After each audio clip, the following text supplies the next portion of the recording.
Hola, soy Elías. Estamos en Soviecice, en el circuito Speedstar, donde hoy estamos probando toda la gama de motocicletas Yamaha para la temporada 2019. Tenemos a nuestra disposición la 450 tuneada con el kit GYTR, la 125 también tuneada con el mismo kit, por supuesto dedicado a la 125 y muchas 250 de 4 tiempos. Ya he hecho varias vueltas. ¿Qué puedo decir? Las motos son muy buenas, muy rápidas, especialmente la 450 con ese kit. De verdad, los saltos y las curvas se acercan tan rápido que es difícil seguir el ritmo y cambiar el pañal, pero realmente es genial. Todavía no he probado todas, he conducido la 250. En cuanto al mapa agresivo, también es realmente un punto a favor. En el modo más suave, por supuesto, es un poco menos potente, pero también se conduce muy bien. Así que os contaré más cuando termine las pruebas y seguramente podréis leerlo en el periódico de la página web de Świat Motocicli. ¿Cómo se conduce? Vea usted mismo. Ven.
1, 2, 1, 2.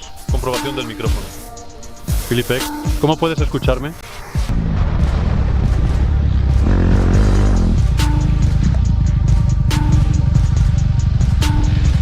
Se desplazó por algo que estaba allí, algo así como un objeto o una cosa